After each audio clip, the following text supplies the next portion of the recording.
Tim kami sudah mempersiapkan beberapa berita yang menjadi pilihan di pagi hari ini, berita-berita apa saja yang tersaji di Selamat Pagi Cirebon, kemudian berita-berita di halaman utama atau di headline koran juara, koran Radar Cirebon dan koran politik terbesar di Jawa Barat, yaitu koran Rakyat Cirebon. Berita-berita apa saja yang tersaji, baik halaman demi halaman di kedua koran tersebut, kemudian juga berita-berita dari dunia olahraga, dari Ciayu Majak Kuning, bahkan berita-berita nasional dan dari internasional, semua disajikan secara lengkap baik di koran Radar Cirebon dan koran Rakyat Cirebon edisi hari ini. Untuk melengkapi dan memperbarui berita-berita Anda di hari ini, jemari Anda cukup mengklik radarcirebon.com. Ikuti terus berita-berita yang ada di radarcirebon.com, pemirsa.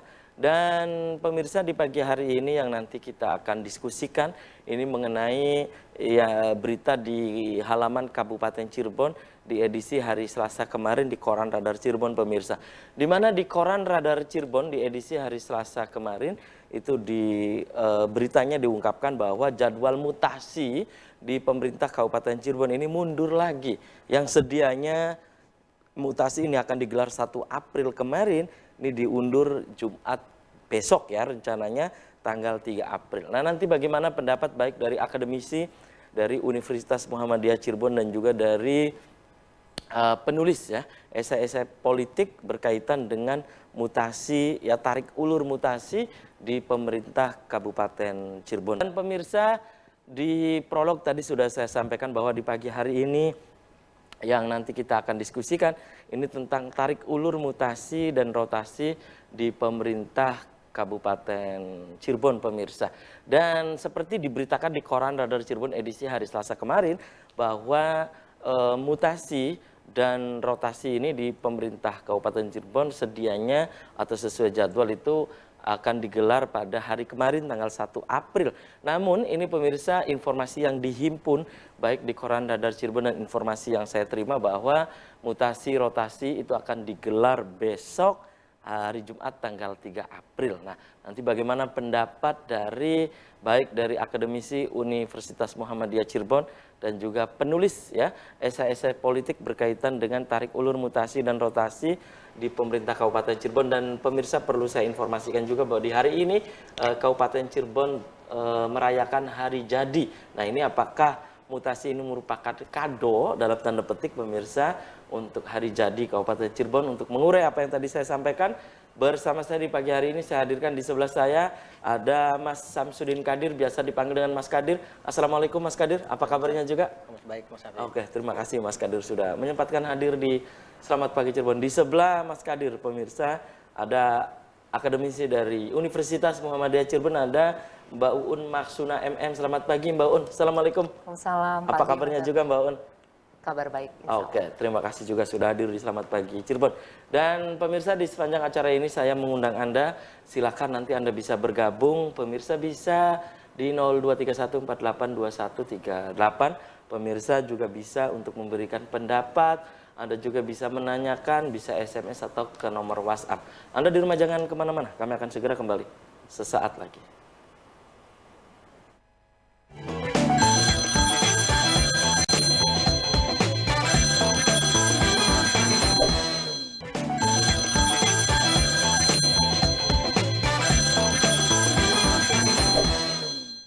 Ya, Anda masih di Selamat Pagi Cirebon, pemirsa, dan saya ke Mas Kadir nih. Mas Kadir, ini di pemerintah Kabupaten Cirebon lagi-lagi ini tarik ulur mutasi yang dari akhir tahun 2019, kemudian juga diprediksi awal 2020, dan sekarang ini sampai ke bulan sampai ke awal April ya, bertepatan dengan hari ini di hari jadi Kabupaten Cirebon yang ke-538. Pendapat Anda, ini selalu tarik ulur dan kalau topik beberapa bulan yang lalu, beberapa minggu yang lalu maju mundur, sekarang ini tarik ulur mutasi rotasi pemerintah Kabupaten Cirebon. Pendapat Anda, Mas Kadir? Ya, kalau dilihat sepintas ya terkesan lelet begitu ya. Kita tidak bisa menghukumi siapa yang bersalah, tapi memang ini problemnya banyak tentu saja. Tapi ketika kemudian ada pemberitaan bahwa kemarin atau besok ya tepatnya ada semacam pelantikan kolektif gitu untuk Iya, untuk hampir besok ya. Besok tanggal 3 April. 3 April begitu. Ya lagi-lagi kita berterima kasih saja daripada tidak sama sekali begitu. Karena susah juga kita lama-lama memberikan kritik, menyampaikan semacam catatan kaki, Ya, tapi tidak punya gitu dampak begitu ya. Ya daripada tidak sama sekali ya kita harus berterima kasih tentu saja. Tapi kemudian yang menjadi catatan berikutnya ketika kemudian itu kita terima sebagai sebuah realitas keputusan pemegang kebijakan begitu. Sekarang masih terkait apa yang disampaikan oleh berita koran hari ini di Radar maupun rakyat begitu soal ulang tahun Kabupaten hari Cirebon. jadi ya. Ya tentu saja apa yang kita terima besok itu merupakan bukan sekedar kado tapi juga apresiasi. Maksudnya besok di pelantikan mutasi itu, iya. Ya, mutasi rotasi kalau jadi nih kalau ya. jadi besok, ya, besok. ya itu adalah bonus juga bagi masyarakat untuk memahami bahwa ulang tahun ini mesti dirayakan bukan sekedar untuk mengganti waktu tapi juga untuk menghadirkan sumber daya baru yang harapannya energi baru yang bisa meningkatkan kinerja di birokrasi Kabupaten Cirebon begitu. Sehingga kemudian pertanyaan kita selama ini yang kebanyakan SDM lama yang tidak dipindah-pindah, kemudian bahkan ada yang jadwal pensiun sudah selesai masih juga di situ. Ini kan berarti kan nanti menjadi gaji buta begitu. Artinya kalau misalnya besok benar-benar itu terjadi, saya kira ini bonus ulang tahun. Kita berharap agar kemudian tidak sampai di sini tapi juga diikuti dengan kinerja ke depan begitu. Tapi catatan yang paling penting dari apa yang disampaikan di awal tadi yang paling penting adalah ketika kemudian besok itu dan berikutnya Pak Bupati atau pimpinan daerah di Kabupaten Cirebon tidak mampu menyulitkan sumber daya itu untuk meningkatkan kinerja, saya kira mutasi dalam momentum ulang tahun 538 ini bukan sebagai bonus, bahkan dia menjadi bencana awal untuk pelaksanaan pemerintahan. Sebaliknya. Baik. Oke, tahan dulu Mas Kadir, saya ke Mbak Uun nih. Mbak Uun, Anda sebagai akademisi ini melihat mutasi yang maju mundur, tarik ulur gitu ya, yang tadi saya ungkapkan di awal.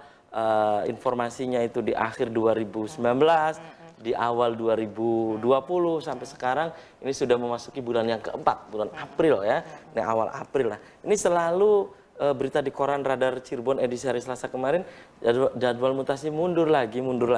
Nah, pendapat Anda ini selalu maju mundur. Kenapa sih? Atau dalam pengamatan Anda ini ada sebuah tarik ulur ini apa? Ada sebuah kepentingan atau apa sih gitu? Iya, Mbak Uun, silakan. Ya. Tadi seperti yang dikatakan oleh Mas Kadir bahwa pelantikan ini kan rencananya besok ya. Besok tanggal 3 April. Kalau bisa dikatakan kado, ya itu kado buat masyarakat Kabupaten Cirebon ya. Cuman yang menjadi catatan itu tarik ulur dari bulan Januari sampai ke April. Iya, malah dari kalau kita tarik dari akhir 2019 sampai bulan April tahun 2020 ini lama sekali gitu. Kinerja OPD yang menjabat PLT itu melakukan kebijakan juga kan jadi bingung kan. Mereka harus melakukan apa gitu. Nah, kalau misalkan sekarang realitasnya besok itu akan ada pelantikan, itu memang menurut saya juga merupakan kado buat masyarakat Cirebon gitu. Itu kalau misalkan dikatakan menyesal, toh udah berlalu ya. Jadi ya hadapilah hari ini dan esok yang akan datang. Bupati menunjukkan kinerjanya gitu, bahwa apa yang dilakukan untuk besok merupakan sesuatu yang awal baik buat masyarakat Kabupaten Cirebon secara keseluruhan. Iya, gitu. dan ini menjadi energi ya, energi baru, positif, energi positif, ngecas gitu kan. Yang kemarin itu jadikan pelajaran agar maju mundur, tarik ulur gitu. Sudah tidak akan terjadi lagi di masa yang akan datang. Gitu. Oke, dan ada beberapa yang saya temui dan ngobrol langsung nih, Mbak Uun ya, Mas Kadir, bahwa mereka menyebut bahwa informasi yang akan digelar di hari Selasa kemarin gitu ya, kemudian ini mundur lagi, hari Rabu kemarin, kemudian mundur lagi ke ini hari Jumat besok. Ini beberapa yang saya temui baik di Eselon 2 maupun ngobrol-ngobrol langsung dengan setingkat camat dan seterusnya, dia mengatakan bahwa udahlah, mutasi atau nggak dipikirin akhirnya tuh. Akhirnya tentu ini akan relasinya dengan misalnya kinerja atau apa nih Mbak Un? Menurut Nah Anda? itu ini sebetulnya yang bahayanya kan di situ ya menurut saya, karena udah terlalu lama dari awal Januari sampai ke sini gitu. Kinerjanya yang kemarin itu evaluasinya seperti apa gitu, sehingga ketika pelantikan ini maju mundur, ini menjadi bahan evaluasi yang tadi kata Mas Nadir itu bisa menjadi bencana gitu. Kalau misalkan tidak diseriusi, dalam arti ya serius-serius banget gitu. Pemerintahan yang sekarang besok kalau misalkan memang dilakukan mutasi dan rotasi jabatan. Baik. Oke, saya ke Mas Kadir. Hal demikian, menurut Anda, apakah ini hal yang biasa dalam birokrasi di Indonesia gitu, Mas Kadir, bahwa udahlah minggu depan mutasi ditunggu-tunggu, nggak jadi lagi. Akhirnya awal bulan ditunggu-tunggu, nggak jadi lagi informasinya, misalnya besok nggak jadi lagi. Ini dalam birokrasi kita apa hal biasa begitu, Mas Kadir? Ya, sebagaimana yang sudah disampaikan pada talkshow sekitar sebulan yang lalu, bahwa memang pasca reformasi biasanya pasca pilkada itu yang menjadi catatan kaki untuk hampir semua kepala daerah itu adalah tadi pertama misalnya masih adanya semacam intervensi dari penguasa sebelumnya terhadap penguasa baru begitu, sehingga kemudian dia akan melakukan berbagai macam tersandra maksud Anda? Ya, tersandra dengan kepentingan sebelumnya gitu. Apalagi ketika kemudian dia mempengaruhi berbagai lini-lini OPD dan seterusnya begitu. Walaupun mungkin secara birokrasi itu tidak kelihatan begitu, tapi secara politis ya kita bisa baca begitu. Ya, yang kedua tentu saja politik birokrasi dalam hal ini. Terus yang kedua yang paling penting lagi, tentu saja pemimpin yang terpilih ini punya semacam beban psikologis dan beban mental sekaligus terhadap tokoh-tokoh tertentu di birokrasi yang ketika pilkada misalnya punya pengaruh secara basis massa begitu. Nah, dia harus membalas jasa-jasa itu di sini. Enggak mungkin lewat uang. Apalagi mengeluarkan kos ya. Betul. Dan susah kalau lewat uang kan, itu nanti disadap sama KPK habis dia. Tapi kalau secara ini ya minimal kursi lah kira-kira begitu. Nah, kemudian yang ketiga yang jadi Anda melihat bahwa kemungkinan Anda tarik-menarik berkaitan dengan jabatan mata air dan juga air mata begitu. mata, iya. Kemudian yang ketiga, Mas Afi, kalau saya lihat itu mungkin ini pengalaman kepimpinan mungkin ya. Kita tahu Pak Imron ini tidak punya pengalaman di jabatan politis begitu. Pure birokrat gitu. Sehingga kemudian ketika mendapatkan jabatan politis tentu tarikan maneknya sangat kuat begitu. Dibenturkan dengan kemampuan profesional beliau gitu. Dan tentu ini membutuhkan kemampuan untuk mencari titik temu antara profesionalisme dan kepentingan politis gitu. Nah, itu ya yang mungkin terjadi tarik menarik begitu. Di situ ya. Dan saya kira yang terjadi semacam ini bukan terjadi di Cirebon saja, di hampir semua pasca pilkada biasanya begitu.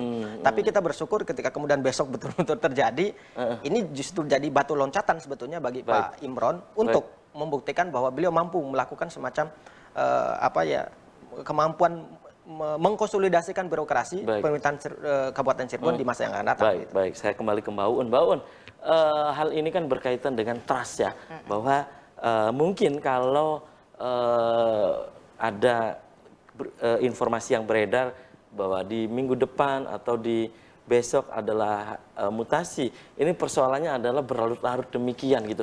Jadi yang saya temui pejabat-pejabat itu mengatakan bahwa udahlah mutasi atau tidak. Jadi mereka sudah kadang udah gitu tuh. Nah, pendapat Anda Mbak Un ini berkaitan dengan trust.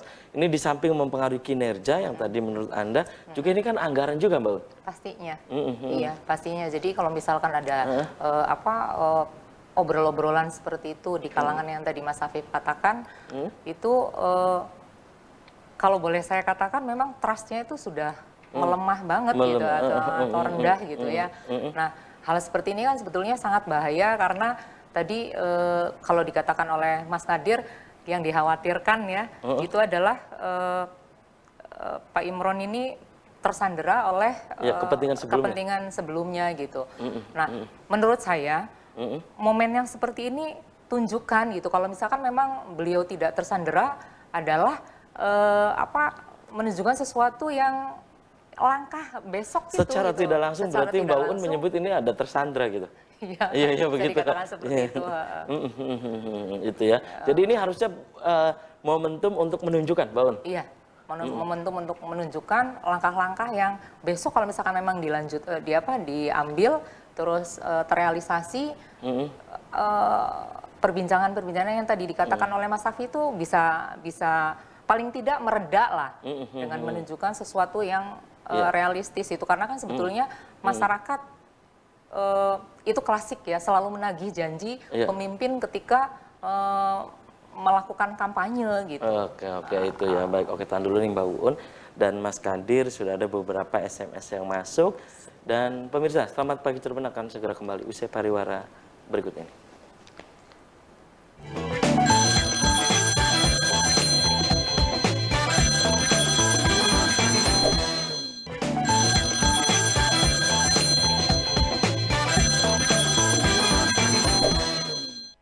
Ya, selamat pagi Cirebon, masih di hadapan Anda pemirsa, dan di segmen ini saya sudah membuka pemirsa. Pemirsa bisa bergabung, silahkan bisa di 0231 482138. Pemirsa bisa untuk berpendapat via SMS atau ke nomor WhatsApp. Silakan pemirsa, dan ada 2 SMS yang masuk. Ini saya baca. Selamat pagi Cirebon. Ini harusnya segera melakukan mutasi dan rotasi untuk penyegaran. Kalau tidak jadi lagi, waduh ini bagaimana ya? Ini dari pemirsa di Arjayanangun. Satu lagi, ini dari pemirsa di Kecamatan Gunung Jati ya, juga berpendapat bahwa ini saya sapa dulu nih pemirsa yang interaktif. Halo, assalamualaikum. Halo, assalamualaikum. Assalamualaikum, selamat pagi. Ya, selamat pagi dengan Kang Kurdi di Arumsari. Kang Kurdi di Arumsari. Silakan Kang Kurdi di Arumsari. Mangga Kang Kurdi. Gini Pak Habib dan 2 narasumber yang terhormat. Kita semua kan tahu bahwa betapa tersanderanya Pak Imron ya. Tersandra. Dengan kondisi lama gitu. Tidak semudah membalikan telapak tangan. Oke. Mutasi yang berulur-ulur gitu, itu secara fisiologis jadi beban untuk beliau. Itu yang pertama. Yang keduanya, tuntutan masyarakat yang demikian besar. Tuntutan apa itu Kang Kurdi? Perubahan di Kabupaten Cirebon, Tuntutan terutama dengan cacatnya yang lama. Ini juga sama menjadi beban fisiologis buat beliau. Apalagi sekarang beliau menjadi ketua DPC. Walaupun dasarnya kan bukan orang politikus. Betul. Yang jadi masalah di Kabupaten Cirebon apa sekarang, kalau mutasi dilaksanakan dengan cara online seperti direncanakan, video conference gitu video ya. conference dan tek-tek bengek segala macam Iya, itu, oke.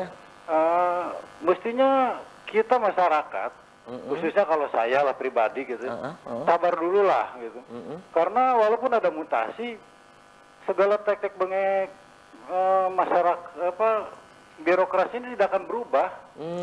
Jadi tidak akan berubah karena Kang Kurdi, menurut Kang Kurdi tahan dulu gitu. sabar aja dulu gitu.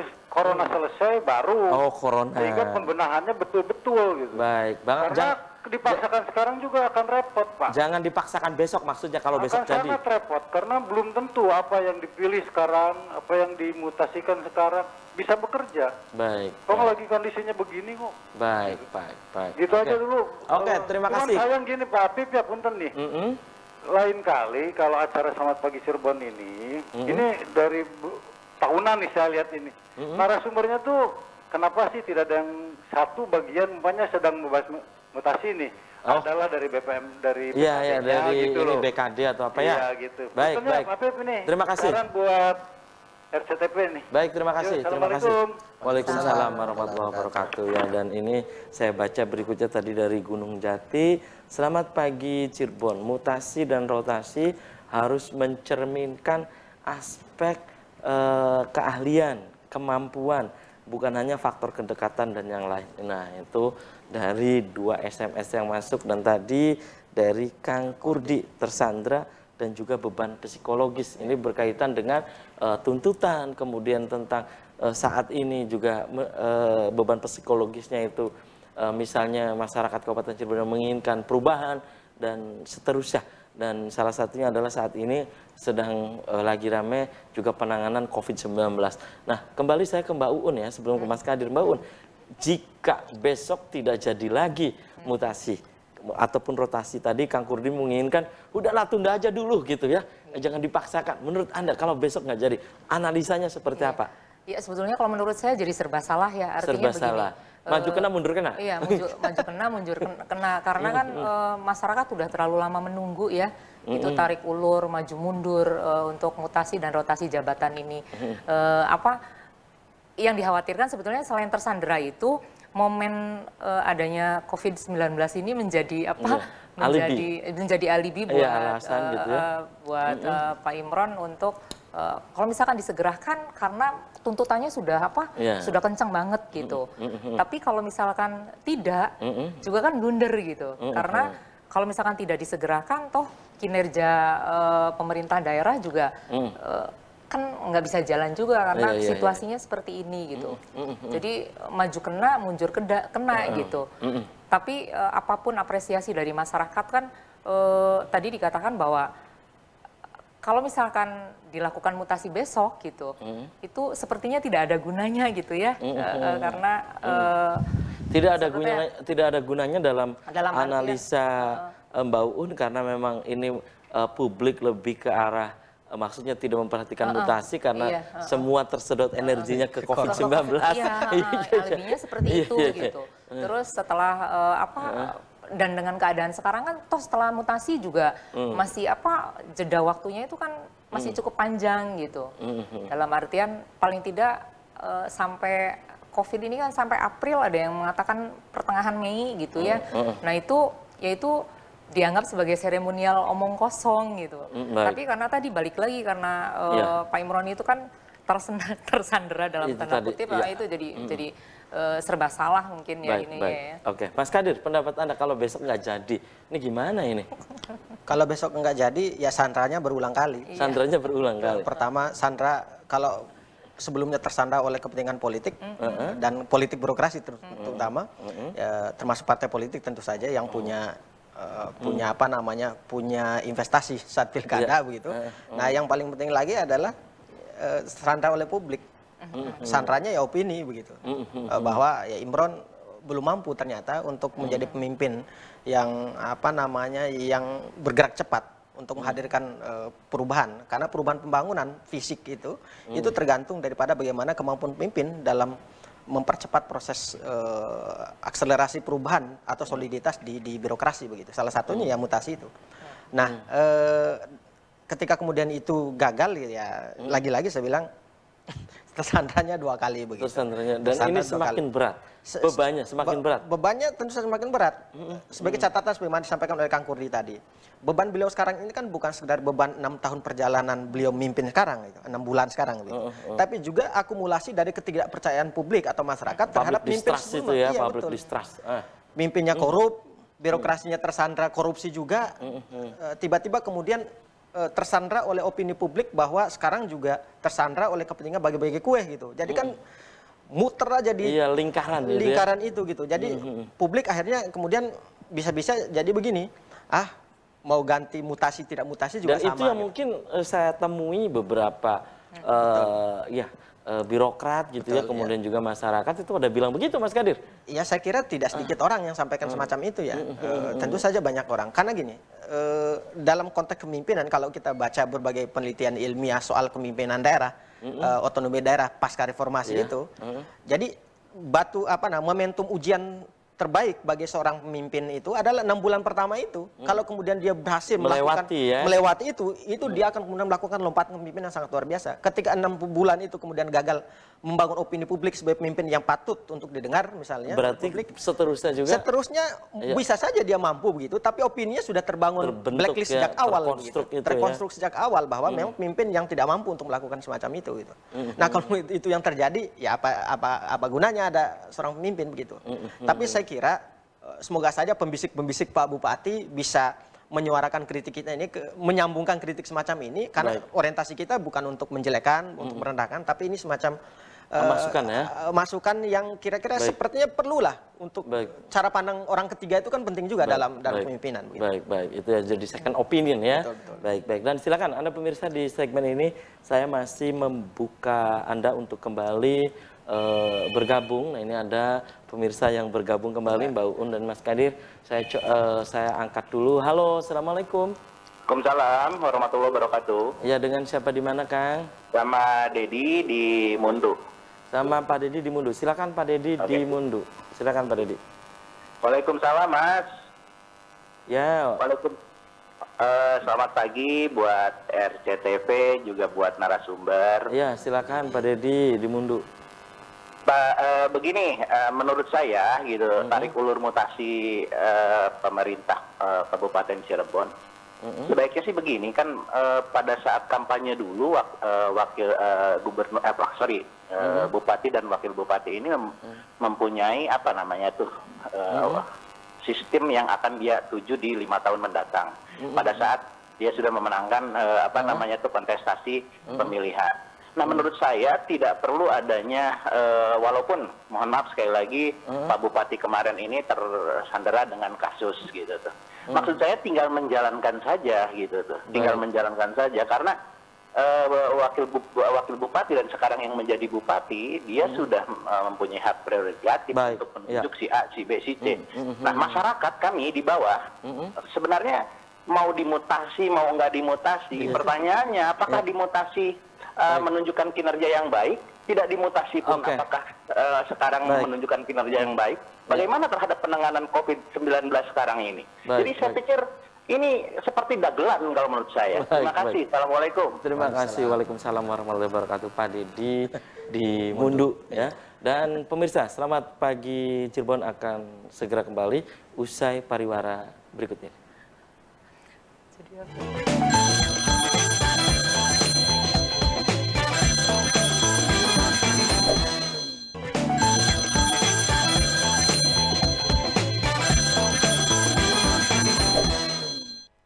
Terima kasih Anda masih di Selamat Pagi Cirebon pemirsa, dan saya baca ini ada beberapa WhatsApp yang masuk. Ini diantaranya, Assalamualaikum, selamat pagi Cirebon dari Jejen di Sumber. Rotasi mutasi di pemerintah Kabupaten Cirebon mungkin dengan kondisi seperti ini, kalau boleh saya berpendapat pertama harus memperhatikan skill sehingga ini bisa melayani masyarakat sesuai dengan profesionalitasnya. Dan dengan kondisi seperti ini, kalau saya boleh usul, dipending saja dulu supaya di waktu ini bisa dilakukan semacam pertanggungjawaban di posisi sebelumnya katanya ya. Ini ada pemirsa yang interaktif lagi nih. Halo, Assalamualaikum, selamat pagi Cirebon. Halo. Halo. Ya, selamat pagi Cirebon. Selamat pagi Cirebon, Mas Iya, Apip, Mas Kadir dan Mbak siapa yang dari Mbak PMC? Uun, Mbak Uun. Mangga, Kang. Iya, dari Kang Rusli. Kang Rusli di mana Kang Rusli? Iya, masih di Jalan Saleh. Di Jalan Saleh, Kota Cirebon. Iya. Saya kira lagi di Kepetakan, Kang Rusli. Iya, kemarin di Kapetakan lihat sawah, Mas Apip. Iya, silakan Kang Rusli. Jadi kalau menurut saya begini ya, masalah mutasi ini kan kita tahulah kabupaten ini kan tidak ada yang menonjol ya. Orang-orangnya dalam kepemimpinan nih. Iya, siapa yang menonjol? Tidak ada. Siapa yang menjadi teladan? Yang dekat dengan masyarakat? Tidak ada. Jadi begini, kalau mutasi ya mutasi saja lah, toh orangnya itu saja. Iya toh? Tidak ada yang bisa dibanggakan. Misalnya kayak saya di bidang perikanan dan peternakan juga di pertanian. Toh tidak ada yang menghiraukan. Kerja sendiri, biaya sendiri kan. Iya. Kemarin kena bencana banjir tidak ada bantuan.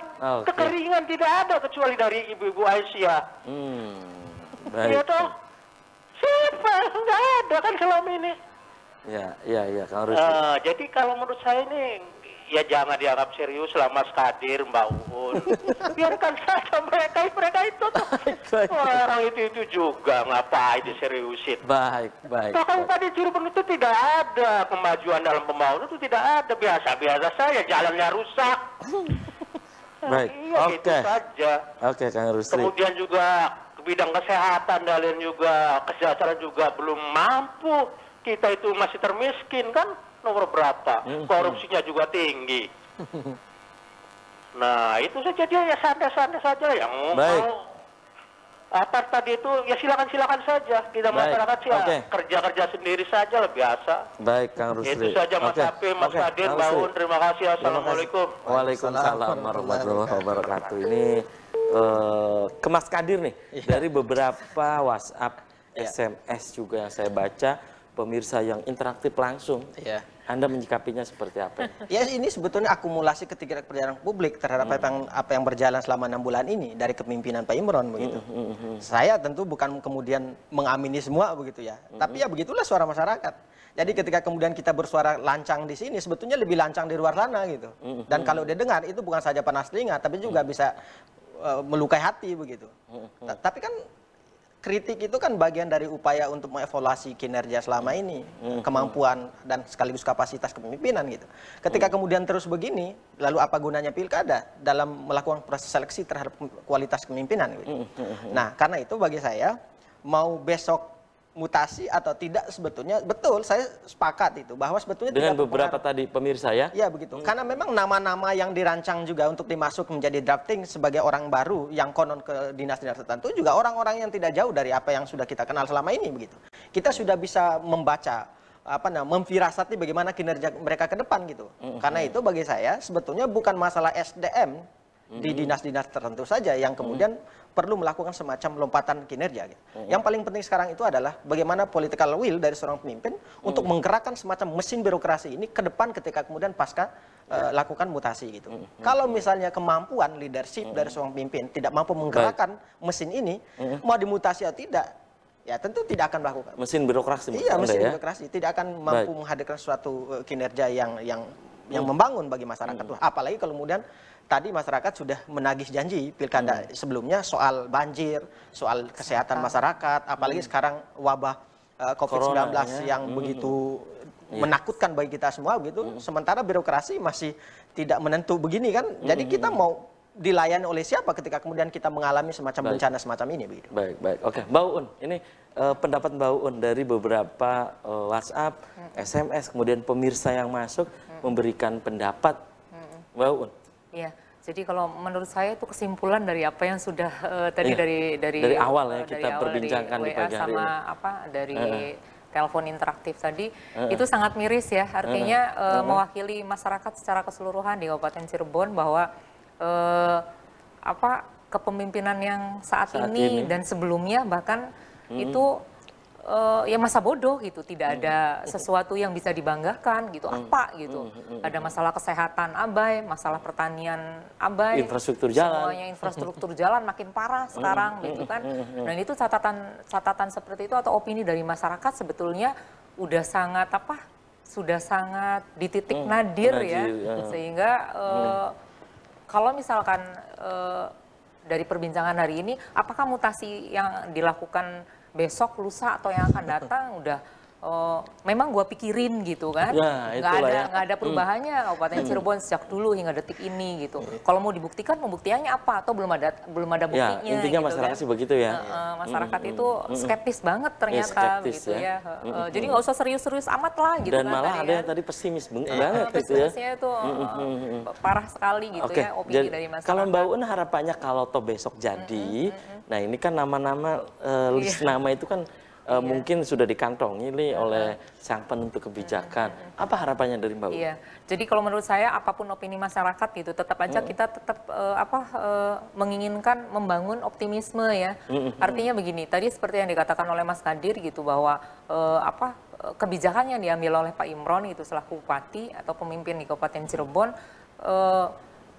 ia ditunjukkan dengan sesuatu yang kalau misalkan sudah ditentukan besok itu mutasi dan rotasi gitu, kepemimpinannya itu ya nanti akan dipertaruhkan kan untuk yang akan datang, political will-nya itu seperti apa dan bagaimana, masyarakat akhirnya tetap aja menunggu dalam artian walaupun catatan masa bodohnya tentu memori dari masyarakat itu kan kental banget yang saya tangkap tadi ya, tapi gebrakan, keberanian yang kalau saya secara pribadi gitu ya, jadikan ini sebagai gebrakan agar menunjukkan supaya tiadakan sandera-sandera yang secara psikologis yang dialami oleh beliau itu paling tidak diredam lah gitu dengan pembuktian gitu. Tentu itu merupakan harapan saya sebagai salah satu warga Kabupaten Cirebon ya. Dan Mas Kadir, ini kalau besok, jika besok memang betul ya tanggal 3 April besok ini jadi mutasi, harapan Anda tetap menjunjung tinggi merit system, aspek profesionalitas atau apa? Atau Anda pesimis juga ini besok? Tentu kita dalam kondisi apapun selalu harus menabung optimisme. Karena mana tahu besok dan lusa selalu ada semacam ilham kebijakan terhadap sang pemimpin begitu. Dan saya yakin bisa lah ketika kemudian suara bising semacam ini didengar, saya kira beliau mampu mengambil itu. Apalagi semacam kalau mutasi ini kan sebetulnya kalau kita lihat sepintas ini diskresi seorang bupati dalam menentukan itu, karena dia sebagai pemimpin lokal yang menentukan segalanya di pemerintahan gitu. Jadi ketika kemudian masih ragu, ya lupakan saja, ditiadakan. Kemudian ketika masih desandra, sisihkan dan ngambil tindakan langkah berani begitu. Dan ini sebetulnya kualitasnya di hari ini harusnya dia perlihatkan ya. Kalau misalnya besok melakukan tindakan berani semacam itu bukan saja partai politik yang akan mendukung dia ketika nanti pilkada serentak nasional tahun 2024, bahkan masyarakat akan memilih. Kenapa? Karena dia melakukan semacam lompatan di awal, melakukan semacam opini yang positif bagi masyarakat. Baik. Dan sayang sekali nih Mas Kadir, Mbak Uun, usai sudah kebersamaan di Selamat Pagi Cirebon edisi hari ini ya. Nanti kita bisa dilanjut Mbak Uun, Mas Kadir, dan waktu lain kesempatan tentu dengan tema yang berbeda. Sebelum saya tutup, saya ke Mbak Uun dulu di closing statement. Silakan, pesannya apa Mbak Uun? Singkat saja. Makasih Mas Afif. Ya, saya sangat berharap nanti besok pas kalau memang betul-betul ada mutasi atau rotasi di Kabupaten Cirebon, mudah-mudahan ini merupakan gebrakan, keberanian yang dilakukan oleh pemerintahan yang saat ini berlangsung. Oke, silakan Mas Kadir. Iya. Di closing statement. Saya sederhana saja. Ada sebuah ungkapan yang sangat bijak. If you will eat, it is not dream. Jadi apabila menginginkan sesuatu, maka percayalah itu bukan sedang mimpi. Kalau Pak Imron memahami falsafah ini, ketika menginginkan sesuatu, lakukan itu, percayalah itu bukan sedang mimpi. Jangan takut dengan iming-iming samping kiri kanan. Maka dia akan menjadi leader yang sejati gitu. Dan saya kira bisa. Baik. Oke, terima kasih Mas Kadir. Mbak Uun sudah menyempatkan hadir di Selamat Pagi Cirebon. Dan pemirsa mohon maaf, ada beberapa WhatsApp, SMS yang belum saya baca. Pemirsa sudah interaktif langsung bergabung di Selamat Pagi Cirebon. Saya juga haturkan terima kasih. Demikian Selamat Pagi Cirebon edisi pagi ini. Semoga bermanfaat. Terima kasih juga atas perhatian dan kebersamaan Anda. Akhirnya saya, Afif Rifai, dan kerabat kerja di pagi hari ini harus pamit undur diri. Sampai jumpa lagi besok. Selamat beraktivitas kembali. Wassalamualaikum warahmatullahi wabarakatuh. Mas Kadir.